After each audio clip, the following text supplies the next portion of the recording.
Hello friends, welcome to Anme classes. तो finally आज हम एनडीए और सीडीएस के लिए मैथ्स स्टार्ट करने वाले हैं। तो आज जो मैं चैप्टर स्टार्ट करने वाला हूँ वो है हाइट एंड डिस्टेंस। ठीक है, हाइट एंड डिस्टेंस इसलिए लिया क्योंकि ये सीडीएस में भी आता है और एनडीए में भी आता है। तो जो बच्चे सीडीएस से वाले हैं जो आईएमए का एग्ज़ाम देंगे तो उनके लिए भी ये चैप्टर यूज़फुल होने वाला है। इसलिए सीडीएस में भी हाइट एंड डिस्टेंस के क्वेश्चन आते हैं और एनडीए में भी आते हैं। एनडीए में कम से कम 2 क्वेश्चन आते हैं, कई ज़्यादा से ज़्यादा 3 क्वेश्चन एग्जाम में पूछे जाते हैं। तो कई बार 3 क्वेश्चन भी आ जाते हैं। इस बार 2022 का जो पेपर था सेकेंड, उसमें एनडीए के एग्जाम में 3 क्वेश्चन हाइट एंड डिस्टेंस आए थे। ठीक है, तो आप देखो 7.5 मार्क्स के क्वेश्चन आपके एग्जाम में पूछे जा रहे हैं हाइट एंड डिस्टेंस से।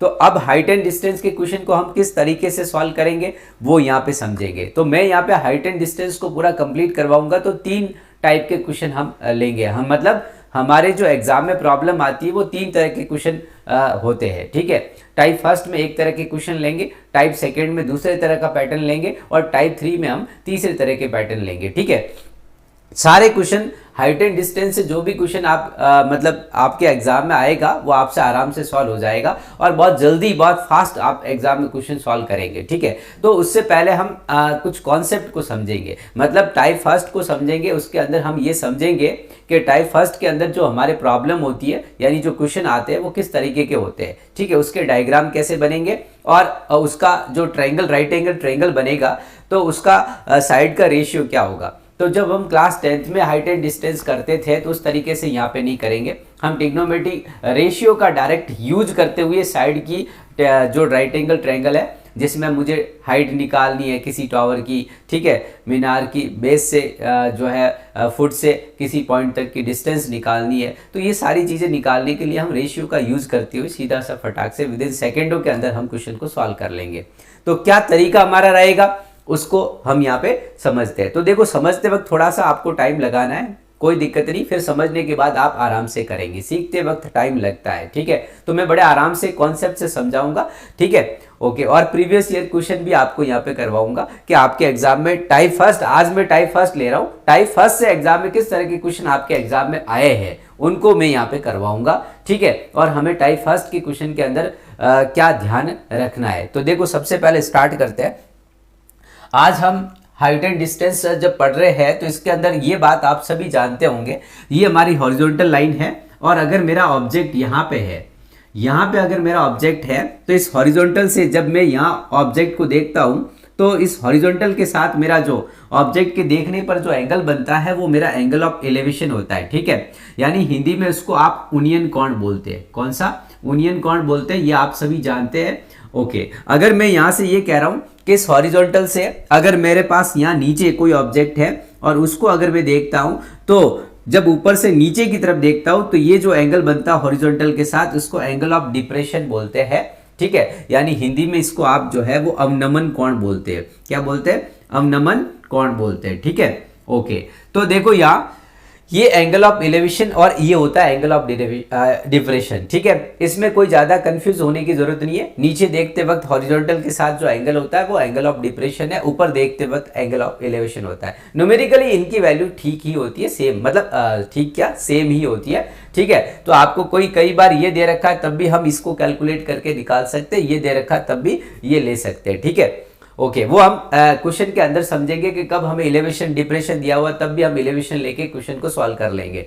ओके, अब देखो, जो टाइप फर्स्ट है, हम यहाँ पे हाइट एंड डिस्टेंस के अंदर टाइप फर्स्ट के क्वेश्चन किस तरह से आते हैं उनको समझते हैं। तो उनके अंदर देखो, हम सबसे पहले ये समझते हैं हाइट एंड डिस्टेंस कहाँ पे यूज होता है। तो राइट एंगल ट्रायंगल के अंदर यूज होता है। ट्रिग्नोमेट्री का ये एप्लीकेशन चैप्टर है।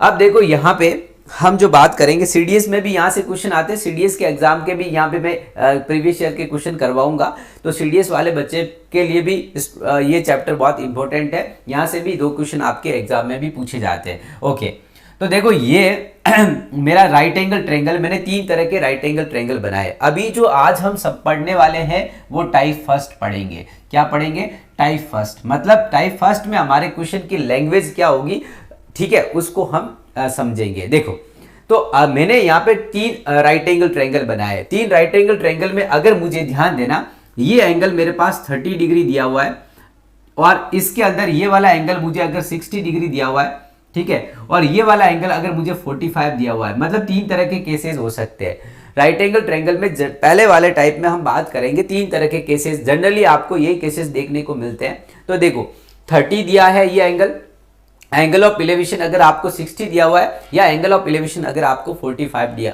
डिग्री दिया हुआ है, ठीक है।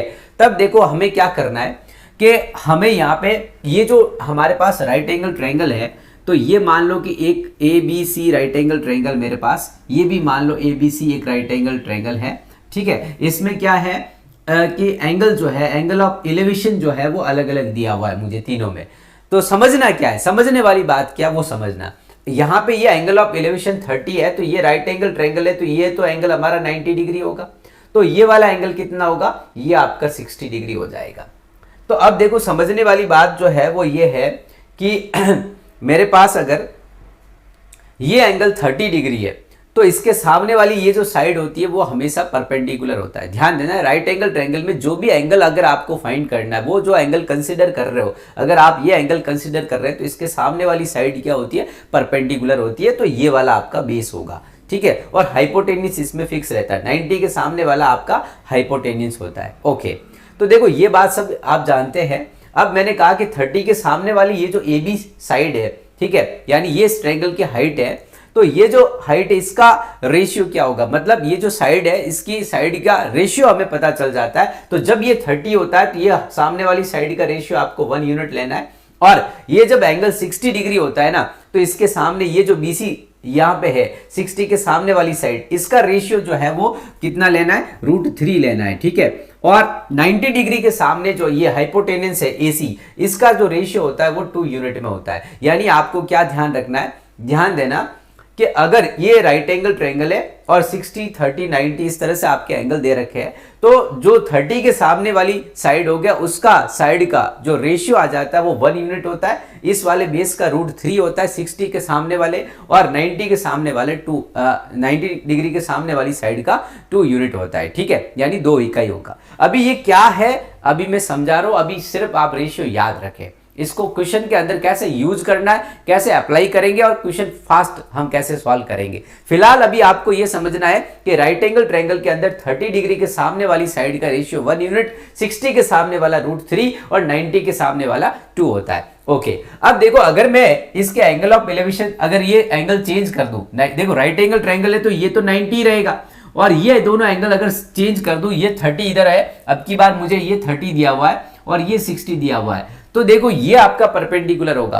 तो क्या इस अगर मैं ये एंगल चेंज करता हूं तो क्या ये रेशियो साइड के बदल जाएंगे, तो रेशियो नहीं बदलेंगे, ठीक है, साइड के रेशियो आपके नहीं बदलेंगे। ये ध्यान रखना है कि 30 के सामने वाला ये अब की बार बेस होगा। अगर ये 60 मुझे फाइंड करना है, 60 के सामने वाला ये परपेंडिकुलर, तो 60 के सामने वाला जो साइड का रेशियो कितना होता है, √3 होता है। यानी आपको ये ध्यान रखना इस बार ये जो हाइट है इसका AB का जो रेशियो होगा इस साइड का वो √3 हो जाएगा, 60 के सामने वाले 1 हो जाएगा, 90 के सामने जो है उस साइड का रेशियो आपके कितना हो जाएगा, तो उस साइड का रेशियो आपका 2 हो जाएगा, ठीक है, कितना 2।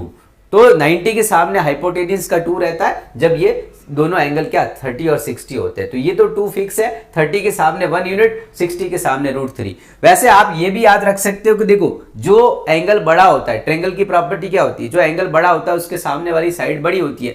तो देखो 30 डिग्री, ये 60 डिग्री एंगल बड़ा है, तो ये वैल्यू √3 बड़ी होगी। √3 की वैल्यू क्या होती है, तो √3 की वैल्यू 1.73 इस लगभग ऐसी होती है, और 30 की वैल्यू क्या होगी, 30 की वैल्यू √3 से कम होती है, तो ये रेशियो कम आएगा, ठीक है। 60 डिग्री के सामने वाली साइड का रेशियो ज्यादा आएगा, और 90 इन दोनों एंगल से बड़ा है, तो 90 का √3 से भी ज्यादा रेशियो होगा, ठीक है।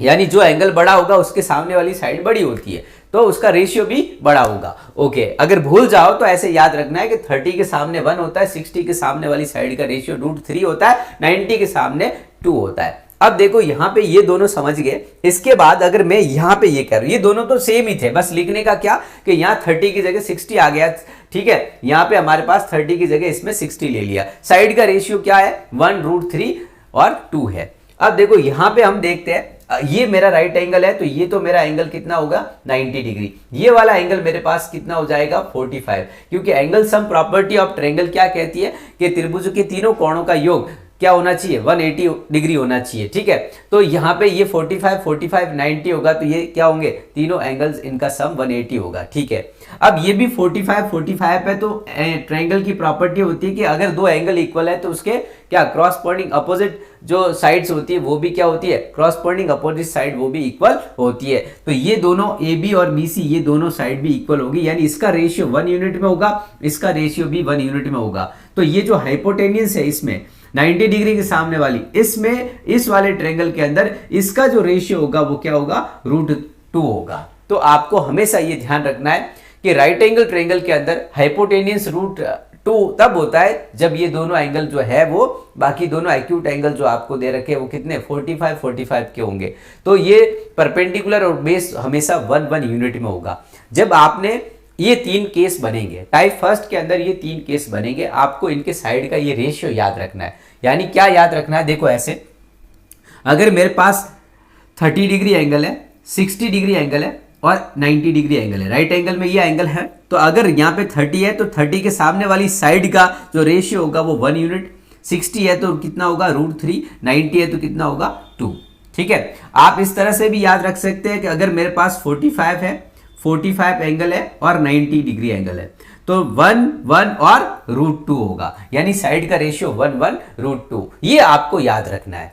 अब यहाँ पे ये चीज जब याद रख लेते हैं तो इस रेशियो के बिहाफ पे हम क्वेश्चन को फटाफट विद इन सेकेंडों में क्वेश्चन को सॉल्व कर लेते हैं।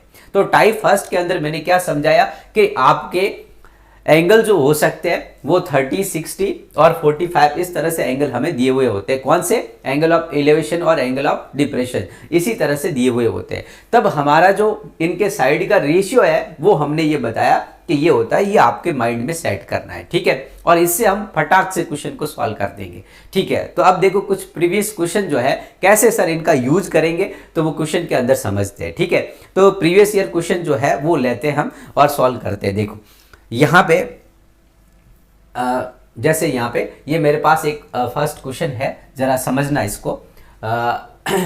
ये दूसरे टाइप का है, ये वाला देखो, यहाँ पे मैंने कहा क्या लिखा हुआ है, the angle of elevation of the top of a tower from a point 20 metre away from its base is 45 degree, what is the height of the tower. क्या बोला, एक मीनार के आधार से 20 मीटर दूर एक बिंदु से उसके शीर्ष का उन्नयन कोण 45 डिग्री है, तो टावर की ऊंचाई आपको बतानी है। क्वेश्चन को आराम से समझ लेना। ठीक है, आपको समझना है, वीडियो पॉज करके भी समझ सकते हैं आराम से। ठीक है, देखो यहाँ पे तो मैंने एक बार, यहाँ पे ज्यादा बड़ा वीडियो नहीं बने इसलिए एक बार मैंने पढ़ लिया। आप जब भी वीडियो को देखें तो आप पॉज करके आराम से देख लेना, 2 बार सुन लेना कि मैंने क्या बोला है। ठीक है, ओके। तो यहां से जो ये प्रॉब्लम हमें दे रखी है, ये देखो एनडीए 2015 फर्स्ट के अंदर पूछा गया ये प्रॉब्लम। ठीक है, अब देखो इसको सॉल्व करते हैं, समझते हैं। तो इसने कहा कि एक मीनार के आधार से 20 मीटर दूर, यानी the angle of elevation of the top of tower from 20 metre away from its base is 45 degree. तो आपको ये कह रहा है कि एक ये मीनार है, ये टावर है। ठीक है, इस टावर से 20 मीटर की डिस्टेंस पे, कितना मीटर की, 20 मीटर की आपको डिस्टेंस पे इसने बोला है, 20 मीटर की आपकी जो डिस्टेंस है उससे इस टावर के टॉप से जो एंगल ऑफ एलिवेशन दे रखा है, यहाँ पे ये टावर है। ठीक है, ये आपका क्या है, ये टावर है। ठीक है, यानी मीनार जिसको आप हिंदी में बोलते हैं। तो इस टावर के टॉप से ध्यान देना, इस टावर से क्या, इसके बेस से 20 मीटर डिस्टेंस, बेस से इस ये टावर का बेस है, इस बेस से 20 मीटर डिस्टेंस पे जो एंगल ऑफ एलिवेशन है वो आपको दे रखा कितना, 45। कितना दिया हुआ है, 45। ठीक है, तो ये 20 मीटर डिस्टेंस पे है। तो आपको बोला क्या, तो आपको फाइंड करना है हाइट ऑफ द टावर। तो टावर की हाइट फाइंड करनी है। अब ये एंगल दे रखा है, ये बेस से ये डिस्टेंस दे रखी है। तो जब भी ये एंगल 45 होता है तो मैंने क्या बोला, ये वाला साइड 1 यूनिट में होता है और ये भी 1 यूनिट में। वैसे तो देखने की जरूरत ही नहीं है, अगर ये 45 है तो ये एंगल भी 45 होगा, यानी ये अगर 20 मीटर है तो टावर की जो हाइट है वो भी कितनी आएगी, 20 मीटर आ जाएगी। यानी देखते ही आपका आंसर, मतलब सेकंडों में क्वेश्चन होने वाला। ये 45 था, ये 20 मीटर है तो ये भी 20 मीटर होगी, दोनों साइड इक्वल होगी। ठीक है, यानी ऐसे भी समझ सकते हो कि आइसोस्केल राइट एंगल ट्रायंगल होगा, है ना। तो ये 45 है तो ये 1 यूनिट में, तो ये भी 1 यूनिट में, यानी ये 20 है तो ये भी टावर की हाइट भी कितनी होगी, 20 होगी जाएगी। ठीक है, तो आपका यहाँ पे ये तो क्वेश्चन देखते हो जाता है। ऐसे क्वेश्चन देखो, अब देखो नेक्स्ट, ये देखो टाइप फर्स्ट का क्वेश्चन, ये भी एनडीए 2015 के अंदर आया हुआ है। अब इसको समझते हैं। A lamp post stands on a horizontal plane from a point situated at a distance of 150 metre from its foot. The angle of elevation of the top is 30 degree. What is the height of the lamp post? मतलब आपको बताना है कि lamp post की height कितनी। देखो एक lamp post है, आपको ऐसे दिया हुआ, ये जो है वो क्या है, आपका लैम्प पोस्ट है। थोड़ा समझना, आराम से समझना। देखो लैम्प पोस्ट है। अब ये कह रहा है क्या कि इसके हॉरिजॉन्टल से 150 मीटर डिस्टेंस, मतलब यहां से ये इसके फुट से 150 मीटर डिस्टेंस से आपको बोल रहा है कि एंगल ऑफ एलिवेशन जो है इस लैम्प पोस्ट के टॉप का, ध्यान देना, इस लैम्प पोस्ट से 150 मीटर डिस्टेंस पे इसके टॉप से जो एंगल ऑफ एलिवेशन दे रखा है वो आपको 30 डिग्री दे रखा है। ये आपको क्वेश्चन में दिया हुआ है। तो आपको बोला इस लैम्प पोस्ट की हाइट बतानी है, ये कितनी होगी। तो देखो यहाँ पे हमारा ये वाला ट्रायंगल यहाँ पे समझना है। मैंने आपको क्या बताया था कि हमारे पास इस तरह से ये राइट एंगल ट्रायंगल जो होता है, तो ये जब राइट एंगल ट्रायंगल है आपका, तो इसके अंदर ये एंगल अगर मेरा 30 डिग्री होता है तो ये वाली 1 यूनिट में होता है, और ये 60 डिग्री एंगल होगा तो ये कितना होगा, √3 होगा। यानी इस साइड का जो रेशियो होगा वो √3 होगा, और 30 के सामने वाली साइड का 1 यूनिट होगा। यानी हमें 1 यूनिट की वैल्यू निकालनी। देखो ये 30 डिग्री हाइट निकालना, इसका मतलब यहाँ पे इस हाइट का जो है इस हाइट का रेशियो होगा 1 यूनिट में। ये 60 है तो ये √3 में है, ठीक है। यानी √3 की वैल्यू मुझे दे रखी है। इसका मतलब ऐसा है कि आप इसको ऐसे करेंगे कि यहां पे ये जो √3 है, √3 की वैल्यू हमें कितनी, क्योंकि इस साइड का रेशियो √3 है, √3 की वैल्यू हमें दे रखी है 150 मीटर, ठीक है। ये जो रेशियो जिस साइड का होता है उसकी लेंथ दे रखी है, उसको इसके इक्वल में रखना है। यानी मेरे पास ये 60 डिग्री था, इसके सामने वाली साइड का रेशियो कितना होता है, √3, तो √3 के इक्वल इसको रखना है। अब यहां से 1 यूनिट निकालोगे आप, √3 यूनिट अगर 150 मीटर के इक्वल है तो 1 यूनिट निकालते हैं तो क्या होगा, 1 यूनिट निकालेंगे तो ये √3 नीचे आ जाएगा। यानी 1 यूनिट की वैल्यू 150/√3, और 30 के सामने हाइट जो होती है वो 1 यूनिट रेशियो में होगी, तो 1 यूनिट की वैल्यू आ गई। लेकिन ये मेरा ऑप्शन यहाँ पे नहीं दिख रहा है, तो इसमें देखो यहाँ पे क्या करना है, इसको रेशनलाइज करना है। तो ये 150/√3 इंटू आप √3 को √3 से मल्टीप्लाई करेंगे तो √3, ध्यान देना, √3 इंटू √3 आप कर रहे होंगे तो ये कितना होगा, 3 को इससे आप डिवाइड करेंगे तो ये आएगा 50, यानी 50√3 आपका आंसर हो जाएगा। सी ऑप्शन आपका करेक्ट हो जाएगा, ठीक है। तो ये भी देखो बहुत जल्दी फास्ट होने वाला था, ये उसी पैटर्न पे था। ये भी 2015 फर्स्ट में आया, ध्यान देना 2015 फर्स्ट में ये भी आया। इससे पहले जो मैंने करवाया वो भी 2015 फर्स्ट में आपसे क्वेश्चन पूछा गया। ओके, तो ये जो अभी मैंने रेशियो के बेस पे जो ले रहा हूं ये टाइप फर्स्ट के क्वेश्चन है, ठीक है। टाइप फर्स्ट में ऐसे आएंगे, फिर हम टाइप सेकेंड में जाएंगे। टाइप सेकेंड के अंदर हमारे क्या होगा कि जो राइट एंगल ट्रायंगल होगा, जो राइट एंगल ट्रायंगल इस तरह से दिया हुआ होता है, ठीक है, उसके अंदर क्या होता है कि उसके अंदर आपको यहां से ये दो एंगल दिए हुए होते हैं, ये भी एंगल यहां से, ठीक है, और यहां से आपके पास ये एंगल और इस तरह से एंगल दिए होंगे, दो एक साथ एंगल दिए होंगे 30, 40, 35, 60, 50, 75 इस तरह के, ठीक है। फिर हम टाइप थर्ड में जाएंगे तो यहां से इस तरह से भी एंगल दिए हुए हो सकते हैं। आपको ये एंगल भी दे सकता है, मतलब एक टावर किसी एंगल पे क्या हो सकता है, किसी एंगल पे झुका हुआ हो सकता है, और फिर यहाँ पे उसके एंगल ऑफ एलिवेशन वगैरह इस तरह से दिए हुए हो सकते हैं। तो ये टाइप थर्ड के अंदर हम करेंगे, लेकिन सारे रेशियो से करेंगे, ये बात आप ध्यान रखना, ठीक है। बस कोई पर्टिकुलर केस होगा जहां कैलकुलेशन टफ होगी, वहां पे हम किसी कॉन्सेप्ट का यूज करेंगे, बाकी मोस्ट ऑफ द क्वेश्चन हम रेशियो से सारे फटाफट सॉल्व कर लेंगे, ठीक है। ओके, तो अब हम और क्वेश्चन पे आते हैं, और देखो यहाँ पे और हमारा क्या है क्वेश्चन। ओके, नेक्स्ट क्वेश्चन देखिए। A 20 metre long ladder is place against a wall in a such a way that the foot of the ladder is 10 metre from the wall. What will be the angle of the ladder with the horizontal. आपको बोला 20 metre लंबी सीढ़ी दीवार से टिकाकर इस प्रकार रखी गई है कि सीढ़ी का पाद दीवार से 10 मीटर पर है, तो सीढ़ी का 37 से 29 कोण कितना होगा, एंगल ऑफ एलिवेशन कितना होगा, ये आपको निकालना है। देखो आपको क्या बोला, एक दीवार है, इस दीवार के सहारे एक 20 मीटर लंबी क्या लेडार यानी सीढ़ी जो है वो इस तरह से दीवार के सहारे टिका के रखी है, दीवार के सहारे ऐसे टिका के आपको रखी गई है कि ये जो दीवार है, ध्यान देना, इस लेडार का जो फुट है यानी सीढ़ी का जो फुट है वो इस किससे, इस दीवार से 10 मीटर की दूरी पर है। ठीक है, तो आपको बोला कि ये जो एंगल है ना, ये एंगल कितना होगा ये आपको बताना है।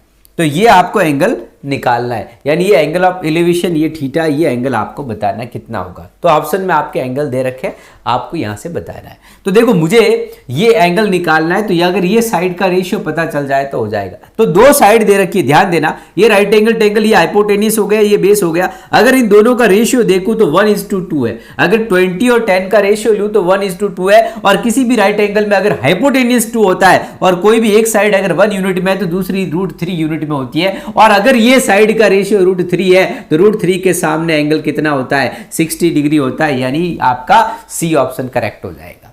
ठीक है, ओके, ये सीडीएस 2013 फर्स्ट में क्वेश्चन पूछा गया है। ओके, नेक्स्ट क्वेश्चन देखिए। इसके बाद आपको बोला ladder 9 metre long reaches a point 9 metre below the top of a vertical flag step from the foot of the ladder, the elevation angle is 60 degree. ये थोड़ा मिसप्रिंट है। What is the height of the flag staff? ठीक है, आपको बोला 9 metre लंबी एक सीढ़ी एक ऊर्ध्वाधर ध्वज दंड के शीर्ष से 9 मीटर नीचे एक बिंदु पर पहुंचती है। ठीक है, सीढ़ी के 5 से 60 डिग्री कोण है, ये ऊंचाई नहीं, तो ध्वज दंड की ऊंचाई आपको कितनी है ये आपको बतानी है। तो देखो यहां पे एक फ्लैग है, इस तरह से फ्लैग स्टाफ यहां पे लिखा, और एक जो लेडार है ये इस तरह से, इसके ध्यान देना यहां पे इस तरह से रखी गई है। ठीक है, ओके, ये जो है फ्लैग स्टेप यहां से ये 9 मीटर डिस्टेंस पे है, ऐसा क्वेश्चन में बोला है। और ये जो लेडार है ना वो 9 मीटर लंबी है। ठीक है, और वो इसके क्या वो इसके बोल रहा है 9 metre below the top of vertical flag stop from the foot of the ladder. और लेडार का जो फुट है वो इस हॉरिजॉन्टल के साथ 60 डिग्री का एंगल बनाता है। ठीक है, और तो आपको ये बताना है कि इस पूरे फ्लैग स्टाफ की जो है वो हाइट कितनी है, ये आपको बतानी है। ठीक है, ओके, अब ये जो एंगल है ना वो कितना दे रखा है, 60 डिग्री एंगल दे रखा है। तो ये आपको फाइंड करना है, यानी यहां से यहां तक इस फ्लैग स्टाफ की हाइट फाइंड करनी है। ठीक है, इस फ्लैग स्टाफ के वर्टिकल ये फ्लैग स्टाफ इसके ये 9 मीटर नीचे तक ये जो लेडार है वो यहाँ पे टिकी हुई है। ठीक है, अब आपको बोला इस फ्लैग स्टाफ की हाइट आपको बतानी है। तो कैसे हाइट आएगी, तो मैं कह रहा हूं कि यहां से यहां तक तो ये है 9 यहां से, और 9 यहां से लेके यहां तक है h, यानी 9 + h आप करेंगे तो इस पूरे फ्लैग स्टाफ की यहां से यहां तक हाइट आ जाएगी। ये आपको निकालना है। अगर आपको ये निकालना है तो मैं ये कह रहा हूं, पहली बात तो मैंने कहा कि ये ऑप्शन तो नहीं है, ऑप्शन देखते क्यों, क्योंकि मुझे इस फ्लैग स्टाफ की हाइट निकालनी है तो 9 तो हो नहीं सकती, क्योंकि 9 तो यहां तक है, 9 में कुछ ये h ऐड होगा जब भी आंसर आएगा। तो ऐसे क्वेश्चन को करना ही नहीं होता है, कैलकुलेशन की जरूरत ही नहीं पड़ती है। देखो यहाँ पे मैं बताता हूँ, यहाँ पे ये 60 डिग्री है तो यहाँ ये सामने वाली साइड का रेशियो कितना होगा, √3, ये 1 यूनिट में होगा, यानी 9 यूनिट की वैल्यू 2 यूनिट में, यानी 2 यूनिट की वैल्यू 9 मीटर है तो 1 यूनिट की वैल्यू कितनी होगी, 4.5 मीटर। अगर ध्यान देना ये √3 है तो ये तो 1 यूनिट से भी कम है, 1 यूनिट की वैल्यू 4.5 मीटर होगी तो √3 की वैल्यू तो 1.73 होती है, यानी √3 की वैल्यू तो 4.5 से भी ज्यादा होगी। यानी 9 में अगर मैं 4.5 ऐड करता हूं तब जाके ये 13.5 मिलता है, लेकिन √3 1 यूनिट ऐड करता हूं ना, 1 यूनिट का मतलब 9 में कितना, 1 यूनिट ऐड करने का मतलब 4.5 मीटर ऐड कर रहा हूं, 4.5 मीटर ऐड करूं तभी 13.5 आता है, लेकिन मुझे तो इस यहां पे ये वैल्यू कितनी है, ये 1 यूनिट नहीं है, ये 1 यूनिट से भी ज्यादा है। यानी मैं कह रहा हूं कि 4.5 से भी ज्यादा ऐड करना पड़ेगा 9 में, यानी 4.5 से ज्यादा ऐड करेंगे तो आंसर क्या आएगा, एक ही बचा है डी ऑप्शन, ये भी नहीं हो सकता, ये भी नहीं हो सकता। तो इस तरह से आपका आंसर हो जाएगा डी। तो कई बार हम क्वेश्चन को ऑप्शन से कर सकते हैं, कई बच्चे ऐसे हैं जो क्वेश्चन के अंदर उलझे हुए रहते हैं, क्वेश्चन के अंदर कैलकुलेशन में ही फंसे हुए रहते हैं और आंसर तक नहीं पहुंचते। अरे ऑप्शन भी देखना होता है। मैंने कहा कि जब भी ध्यान देना क्वेश्चन के अंदर कई बार डेटा कैलकुलेटिव होता है तो एग्जामिनर हमेशा ऑप्शन के अंदर अप्रोच कुछ एंगल रखता है, उसको आपको लगाना सीखना है। ठीक है, और वो हमारी क्लास में आप सीखोगे। ठीक है, तो ये सारा चीज आज हमने टाइप फर्स्ट पढ़ा, उसके कुछ मैंने प्रीवियस ईयर क्वेश्चन लिए, तो इसके अंदर मैंने क्या बताया कि एक राइट एंगल ट्रायंगल है, उसके साइड का रेशियो हमें याद रखना है 30, 60 और अगर हमें 45 डिग्री एंगल दे रखे होते हैं तो राइट एंगल ट्रायंगल के साइड का रेशियो क्या होता है ये हमें याद रखना है। ठीक है, इसके बेसिस पे हम डायरेक्ट रेशियो का यूज करते हुए हम क्वेश्चन को सॉल्व कर लेते हैं। अब नेक्स्ट हमारे पास आएगा टाइप जो सेकंड है। टाइप सेकंड में हम क्या करेंगे, टाइप सेकंड में हमारे पास इस तरह के, ध्यान देना, राइट एंगल हुआ करेगा, ऐसा हमारे पास राइट एंगल आएगा। ठीक है, जैसे मैंने ये राइट एंगल लिया और इसके अंदर पता है क्या होगा, तो इसके अंदर आपके यहाँ से एक एंगल दिया हुआ हो सकता है, यहाँ से ऐसा, ध्यान देना। टाइप सेकंड में तो हम लेंगे, वो टाइप सेकंड में तो इस तरह से लेंगे, ये दो एंगल दिए हुए होंगे। ठीक है, टाइप सेकंड के अंदर हम जो यूज़ करेंगे तो ये वाला और ये वाला एंगल होगा, ये लाइन नहीं होगी। ठीक है, लेकिन टाइप थर्ड लेंगे जिसमें ये भी होगा, ये एंगल भी होगा, ये भी होगा और ये भी होगा, उसको भी हम रेशियो से सॉल्व करेंगे। ये जो अभी मैंने बताया ना, ये टाइप सेकंड वाले, इसको भी हम रेशियो से ही सॉल्व करेंगे। उसके लिए पहले ये रेशियो पता होने चाहिए, फिर हम इनके भी रेशियो निकाल देंगे, है ना। यहाँ से दो एंगल बन रहे होंगे, दो एंगल ऑफ एलिवेशन होंगे। ठीक है, ज़्यादातर यहाँ से क्वेश्चन खूब आते हैं, टाइप सेकंड से एग्जाम में क्वेश्चन खूब पूछे जाते हैं, तो वो भी हम रेशियो के मेथड से सॉल्व करेंगे। ठीक है, तो आज इतना ही पढ़ेंगे, पहली क्लास थी। नेक्स्ट क्लास में हम ज़्यादा क्वेश्चन करेंगे और मैं आपको और प्रैक्टिस क्वेश्चन भी यहाँ PDF जो है प्रोवाइड करवा दूंगा। ओके, जय हिंद, मिलते हैं नेक्स्ट क्लास में।